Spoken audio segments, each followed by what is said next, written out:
जय हिंद दोस्तों। आज के वीडियो में हम लोग बात करेंगे कि प्रेरणा ऐप के माध्यम से कैसे हम पीटीएम मीटिंग भरेंगे। इसके लिए प्रेरणा ये ऐप जो है इसको सबसे पहले आप अनइंस्टॉल कर लीजिएगा और फिर इस नया इंस्टॉल करिएगा। नया इंस्टॉल करते समय उसका वर्जन जो है 129 लास्ट में आएगा, तो उसको ही करना है।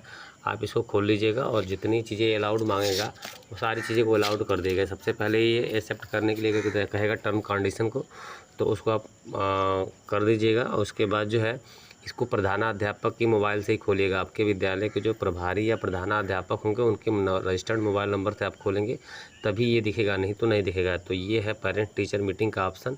ये सिर्फ प्रधानाध्यापक के प्रेरणा ऐप पर ही दिखेगा। जब इस पर आपको क्लिक करेंगे तो पहला ही ऑप्शन इसमें होगा तिमाही का नाम। तो तिमाही का पहला जो मई से जुलाई वाला बीत चुका है, अब अगस्त से अक्टूबर चल रहा है, तो आप अगस्त से अक्टूबर वाला लेंगे। अब शिक्षक जो थीम है इस समय बढ़ते कदम घर से स्कूल की तरफ, ये पहला वाला थीम चल रहा है, बढ़ते कदम घर से स्कूल तक। इस थीम के साथ हम लोग जो है इस पर क्लिक करेंगे और यहाँ से जिस तारीख को आप मीटिंग आयोजित कर रहे हैं उस तारीख की फ़ोटो ले लीजिए, डेट ले लीजिएगा। तो अगर मान लीजिए कि आज हम 9 तारीख या 10 तारीख का ले रहे हैं, आज इसे 11 सितंबर है, तो हम 11 सितंबर का कर लेंगे। और एक चीज़ ये है कि आप चाहें तो इसे पीछे का भी कर सकते हैं। अगर आपने मीटिंग कराई है, सारी फ़ोटो रखे हैं, तो आप इसे बाद में भी लोड कर सकते हैं। तो जिन लोगों ने मीटिंग करा लिया है वो दोबारा चाहे तो इस ऐप के माध्यम से लोड कर सकते हैं। अब इसमें कुल नामांकित छात्रों की संख्या, आपके विद्यालय में जितने भी नामांकित छात्र होंगे उनकी संख्या यहाँ पे आपको लिख लेना है। यहाँ पे जो है अभिभावक जो है शिक्षक बैठक में कितने उपस्थित हुए उनकी संख्या, कितने अभिभावक आए हैं उनकी संख्या आपको डालना है। लेकिन इसमें ये ध्यान देना है कि अगर एक बच्चे के माता पिता दोनों आए होंगे तो आपको 1 डालना है। तो इस प्रकार जितनी संख्या आपके माता पिता की होगी वो आप इसको डाल लेना है। यहाँ पूछ रहा है कि नामांकन के सापेक्ष अभिभावक शिक्षक बैठक में भाग लेने वाले अभिभावक का प्रतिशत, तो कितने प्रतिशत अभिभावक आए थे। तो यहाँ भी आपको ये देखना है कि माता पिता 2 आए हैं तो उसको दोनों मान के 1 मानेंगे। तो परसेंटेज आप निकाल लीजिए कि आपके यहाँ कितने % अभिभावक आए हैं। अब यहाँ कह रहा है कि आप बैठक की योजना बनाने में आपने दीक्षा का पर उपलब्ध अभिभावक शिक्षक बैठक का कोर्स किया है। तो इस कोर्स का लिंक मैं आपको दे दूंगा। ये 3 मिनट का कोर्स है, आप इसको आराम से कर सकते हैं। और इसमें एक 3 पेज का PDF है। ये दोनों जो है बड़े ही इंपॉर्टेंट है, तो आप उसको देख लीजिएगा और यहाँ पे आपको हाँ करना होगा। इसके बाद पूरा इस तिमाही की अभिभावक बैठक शिक्षक बैठक में आपने दीक्षा पर उपलब्ध अभिभावक शिक्षक बैठक कोर्स में कौन कौन से संसाधनों का उपयोग किया है। तो ये सारे संसाधन उसमें बताए गए हैं। तो आप इनमें से जिन जिन संसाधनों का उपयोग किया होगा, जैसे अभिभावक उपस्थिति बढ़ाने के तरीके, सुझाव, लर्निंग का जो भी इसमें आपको लगे वो सभी, या तो आप उपयुक्त सभी कर सकते हैं कि हमने सभी का इस्तेमाल किया है। ठीक है, ये सबसे अच्छा यही होगा कि उपयुक्त सभी का इस्तेमाल आप करें। लेकिन अगर आप इसमें से एक चीज़ छूट रहा है तो आप छोड़ भी सकते हैं।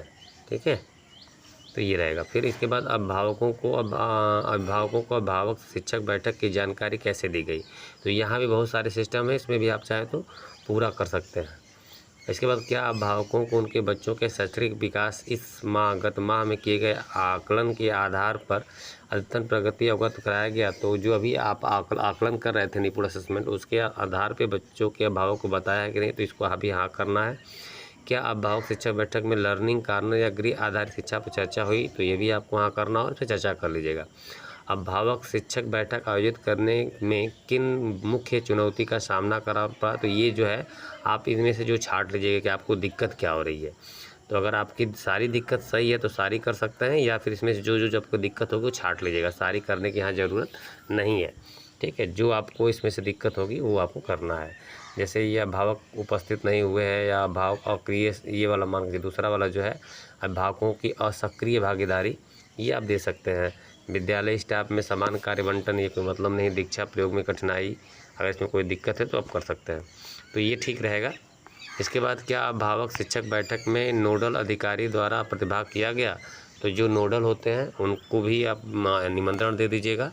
अगर वो आएंगे तो हाँ करिएगा, नहीं तो नहीं भी कर सकते, लेकिन हाँ कर दीजिएगा। अब बहुत ध्यान से देखिए, आप जो है यहाँ स्टाफ मीटिंग का फ़ोटो खींचते समय इस पर क्लिक करेंगे। यहाँ 2 ऑप्शन, यदि मीटिंग आपने पहले से करा के उसकी फ़ोटो खींच के रख ली है तो इस फ़ोटो को अपलोड करने के लिए आपको ब्राउज़र इमेज पर क्लिक करना होगा और ये उस पथ पर लेके जाएगा, वहाँ से आप इसको लेकर सेव करिएगा। अगर आज तुरंत आप करा रहे हैं तो कैमरा वाले ऑप्शन पर क्लिक करेंगे तो कैमरा खुल जाएगा। कैमरा खुलेगा और यहाँ से आप फ़ोटो खींच कर उसका अपलोड कर लेंगे। ठीक है, इसके बाद ऐसे ही आपको सारी फ़ोटो खींचना है, अपलोड करना है। अगर आपने खींच के रखा है तो भी कोई दिक्कत नहीं, खींच के रखेंगे तो और अच्छा है। अब भावक देखिए, पहला फ़ोटो स्टाफ मीटिंग के लिए है, दूसरा है अभिभावक अध्यापक बैठक की फ़ोटो, शपथ ग्रहण की फ़ोटो, छात्र सम्मान प्रशंसा प्रोत्साहन की फ़ोटो, अभिभावक अध्यापक बैठक के साथ कार्यवाही की फ़ोटो और दीक्षा कोर्स पर डिजिटल प्रमाण पत्र की फ़ोटो। तो दीक्षा ऐप पर आपने जो कोर्स किए होंगे उसका एक डिजिटल सर्टिफिकेट मिलता है, उसको यहाँ पे डाउनलोड अपलोड कर लीजिएगा। इसके बाद यहाँ सुरक्षित पे जैसे ही क्लिक करेंगे तो ये आपका सेव हो जाएगा।